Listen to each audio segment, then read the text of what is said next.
Bonjour à tous, je suis Adrien Géraud de tradingclub.fr et je vais vous présenter aujourd'hui un webinaire concernant les chandeliers japonais. Donc, les chandeliers japonais et les motifs. Le mode de représentation graphique prédominant sur les marchés n'est pas une courbe, mais une succession de bougies sur un chandelier japonais. Qu'est-ce qu'un graphique en chandelier japonais? Il est difficile de donner une date précise sur leurs origines, mais les plus anciennes représentations ont été situées autour du XVIIIe siècle. À l'époque, ces chandeliers étaient utilisés par les Japonais pour représenter les cours du riz. Steve Nison a assuré le retour de cette représentation graphique en Occident autour des années 90.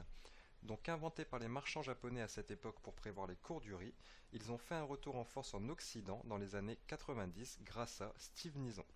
Donc je vous ai mis ici son visage pour que vous puissiez mettre un visage sur un nom ainsi que l'un de ses ouvrages pour les plus curieux. Un chandelier est composé d'une succession de bougies. Comme un chandelier classique, le chandelier japonais est composé d'une multitude de bougies. La succession de ces bougies nous donnera de précieuses informations à analyser. Alors, en introduction, les chandeliers doivent être une aide à la décision et ne sont nullement rattachés à des règles rigides. Ils forment ainsi des indications précieuses lorsqu'ils sont couplés à des indicateurs de changement de tendance. Par exemple, retournement d'une stochastique à la baisse suite à l'apparition d'un pendu dans des volumes importants.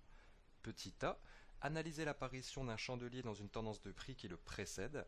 Par exemple, un chandelier de renversement n'aura pas le même impact dans une tendance haussière ou baissière que dans un marché en phase de range, en phase d'indécision. Petit b, toujours attendre une confirmation lors de la séance suivante. Par exemple, l'apparition d'un chandelier de renversement dans un mouvement haussier annonce qu'un changement de tendance va apparaître. La séance suivante pourra donc être haussière ou baissière. Ce cours que nous allons voir est un récapitulatif synthétique classant les chandeliers japonais en deux grandes structures, celle de renversement et celle de continuation. Donc qu'est-ce qu'une bougie? J'ai représenté les bougies haussières ici en bleu et les bougies baissières ici en rouge. Alors comme vous pouvez voir, ici nous avons son ouverture, sa clôture, le plus haut atteint et le plus bas atteint pour une bougie haussière. A contrario, pour une bougie baissière, nous avons son ouverture en haut et non en bas, sa clôture en bas et non en haut, mais par contre toujours son plus haut ici et son plus bas ici. Donc les chandeliers peuvent être utilisés sur n'importe quelle unité de temps, aussi bien annuel, trimestriel, hebdomadaire, journalier, sur un time frame de 4 heures, d'1 heure, de 15 minutes, de 5 minutes ou d'1 minute. Par ailleurs, la partie pleine d'une bougie s'appelle le corps. Ce que l'on retrouve ici et ici s'appelle le corps. Et les parties fines tracées en traits s'appellent les ombres ou les mèches. Donc ces petites parties fines, nous les appelons les ombres ou les mèches. C'est à vous de choisir ce que vous préférez prononcer, utiliser comme terme. Donc une bougie se compose d'un corps et d'une mèche. La mèche représente tous les prix par lesquels est passée la devise durant la période analysée. Le corps, qui forme un rectangle, permet de connaître le prix au début de la période et le prix en fin de période. Si le corps de la bougie est bleu, cela signifie que le prix a clôturé en hausse durant la période analysée. Si le corps de la bougie est rouge, cela signifie que le prix a clôturé en baisse durant la période analysée.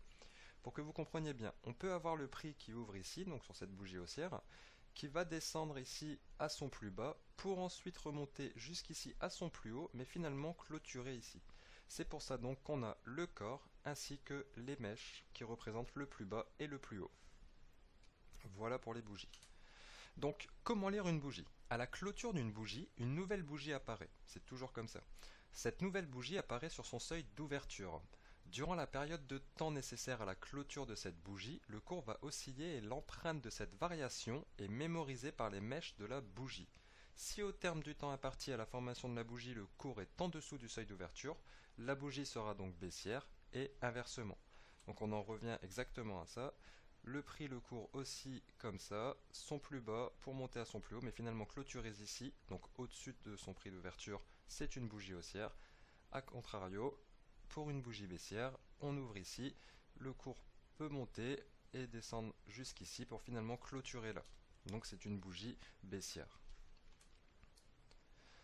La taille des corps et des ombres. Plus le corps de la bougie est grand, plus la pression du marché est importante. Les bougies avec des corps importants et des mèches inférieures à la taille de leur corps sont révélatrices de mouvements directeurs.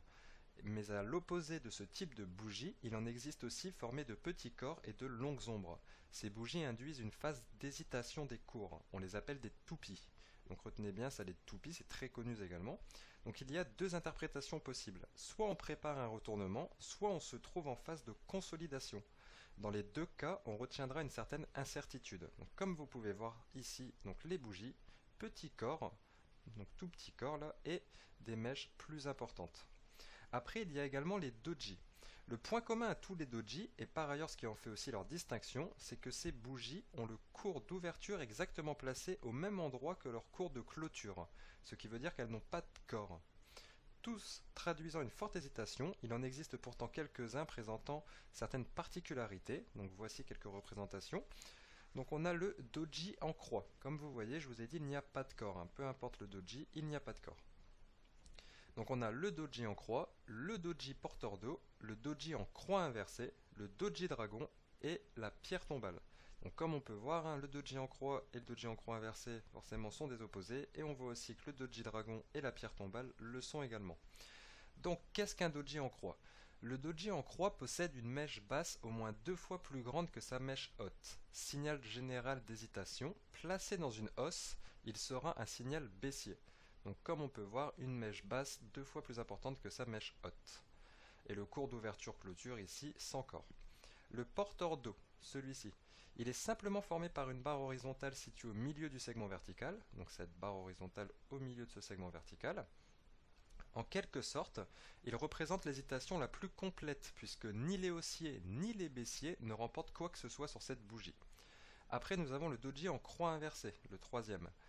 Donc, comme son nom l'indique, il est l'inverse du doji en croix. Son ombre haute sera au moins 2 fois plus grande que son ombre basse. De la même manière, c'est une bougie d'hésitation, mais placée dans une baisse. Elle constitue un signal haussier, alors que le doji en croix placé dans une hausse constitue un signal baissier. Après, nous avons le doji dragon, qu'on retrouve ici, en 4e position. Dépourvu de mèche haute, comme vous voyez, il n'y a pas de mèche haute au-dessus. Cette bougie assez rare est composée par une longue mèche basse et un seuil d'ouverture-clôture situé au plus haut. Dans une phase baissière, il sera signal de retournement haussier. La force du signal sera d'autant plus accrue que la mèche basse sera longue. Plus la mèche basse sera longue, plus le signal haussier sera important. Et à côté, nous avons donc la pierre tombale. Exact opposé du dragon, comme on a pu voir, la pierre tombale sera dépourvue de mèche basse. Dans une phase haussière, elle marquera forcément un signal baissier, à contrario du dragon qui, dans une phase baissière, formera un signal haussier. Donc voilà pour les doji. Donc nous avons, après, je vais vous présenter quelques bougies, nous avons le marabozu, aussi bien appelé aussi le marubozu. Ce sont des bougies sans mèche, avec un grand corps. Dans le cas d'un marabozu bleu, on remarque que les haussiers ont exercé leur pression du début à la fin de la séance, sans laisser une seule miette au vendeur. Par conséquent, qu'il soit bleu ou rouge, c'est un très fort signal de tendance. Donc un marabozu haussier et ici un marabozu baissier. Donc comme vous pouvez voir en exemple sur ce graphique, on avait une tendance baissière. Et là, nous avons donc ce grand marabozu haussier qui est un signal de tendance haussière et effectivement, le cours est remonté à la suite de ce marabozu haussier. Donc je vais zoomer pour que vous le voyez un peu de plus près.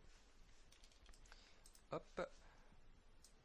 Voilà, donc on voit bien ce grand marabozu bleu et donc un signal de tendance haussière et forcément le cours qui est remonté derrière. Voilà pour le marabozu haussier et baissier. Le baissier est l'inverse exact du marabozu haussier.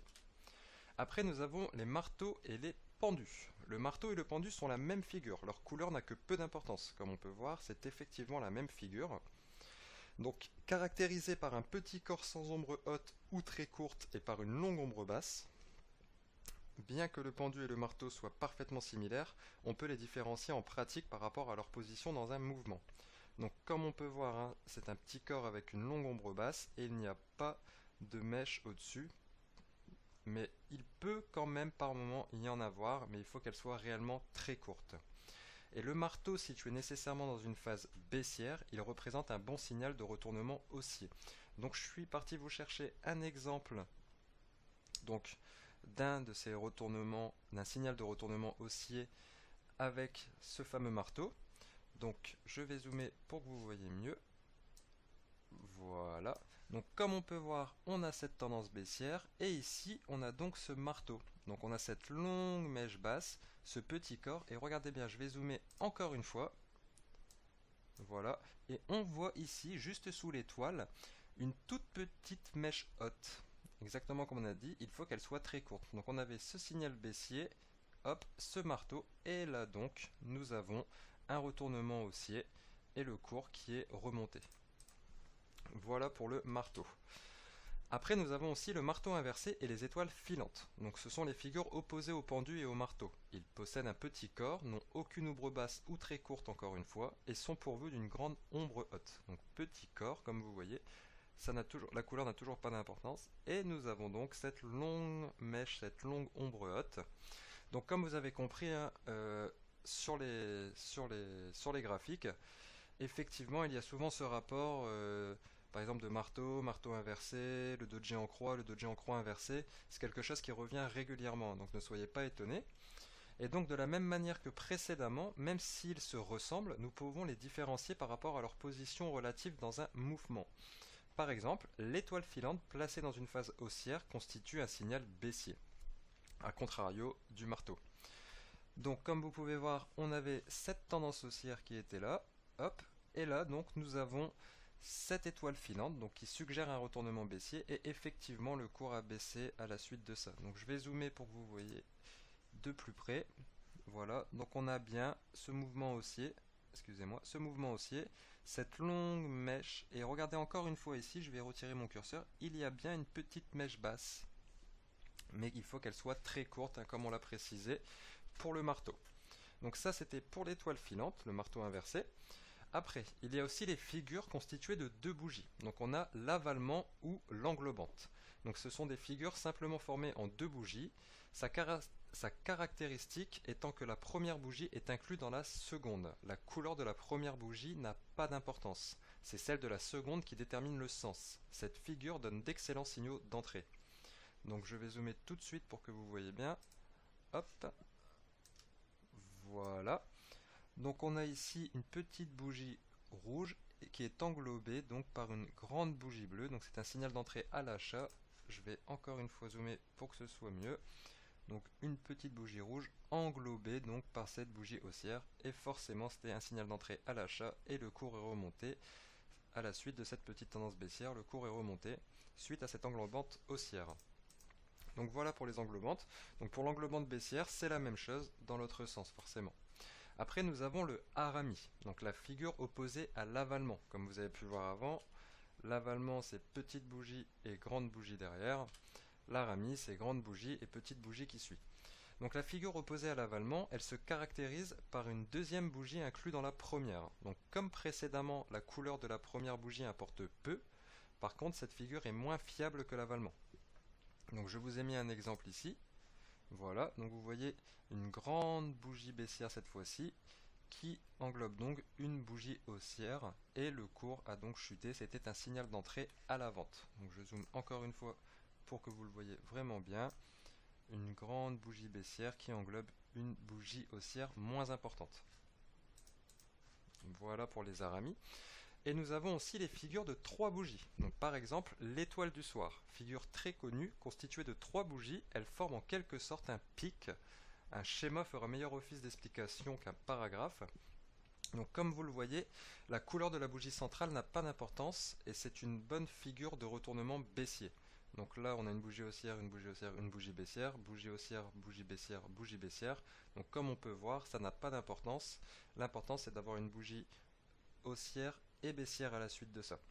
Donc je vous ai trouvé aussi un exemple sur le graphique. Donc on peut voir ici une bougie haussière, cette petite bougie baissière et cette longue bougie baissière derrière, haussière, baissière, baissière, retournement baissier. Donc voilà pour l'étoile du soir. Et nous avons donc, forcément s'il y a l'étoile du soir, l'étoile du matin. Donc figure une fois encore opposée à la précédente, bien sûr, elle constitue un signal haussier.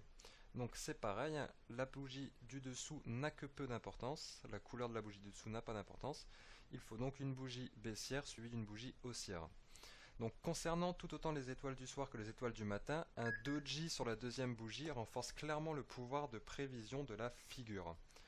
Exemple, nous avons le cours qui était à la baisse, cette bougie baissière, toute petite bougie ici haussière et une longue bougie haussière derrière, baissière, haussière, haussière, c'était un retournement haussier et le cours est remonté. Donc un doji, comme on disait, un doji sur la deuxième bougie renforce clairement le pouvoir de prévision de la figure. Après, comme vous pouvez voir moi sur cet exemple, ce n'est pas un doji mais presque, on a quand même un tout petit corps, hein, d'accord? Mais ça fonctionne également. Et après, nous avons les soldats et les corbeaux. Donc ce sont des figures de continuation assez fortes. Les 3 soldats bleus, ils sont caractérisés par une succession de 3 bougies bleues au corps relativement important et aux ombres les plus faibles possibles. Donc comme vous voyez, des corps plus importants et des ombres le plus faibles possible. Plus précisément, la deuxième bougie doit nécessairement être plus grande que la première pour que la figure reste valide. Donc ça c'est très important que la deuxième bougie soit plus grande que la première.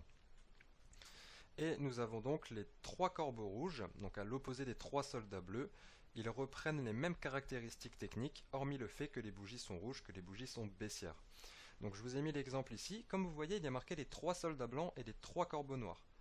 Pourquoi? C'est parce qu'il y a des traders qui préfèrent utiliser le terme 3 soldats blancs et 3 corbeaux noirs. Moi, j'utilise les 3 soldats bleus et les 3 corbeaux rouges. Pourquoi? Parce que je trade les bougies haussières en bleu et les bougies baissières en rouge, tout simplement. La première bougie de ces figures, appelée bougie de retournement, validera d'autant plus la figure s'il appartient à un avalement. Donc, comme on a vu juste avant. Donc, comme vous pouvez voir, je vais zoomer encore une fois sur ce graphique. Hop, et là. J'espère que tout le monde voit bien. Et donc, on a bien les 3 soldats bleus, qui est donc un signal haussier. Donc, ce qui m'a plu sur ce graphique, c'est qu'on l'a 2 fois d'affilée. Donc on a ici une première bougie, une deuxième plus importante et une troisième signal haussier. Voilà. Et ici également, une première bougie, une deuxième plus importante et la troisième signal haussier également. Voilà. Et donc pour les 3 corbeaux noirs, c'est la même chose, mais dans l'autre sens. Je ne l'ai pas pris ici cet exemple. Pourquoi?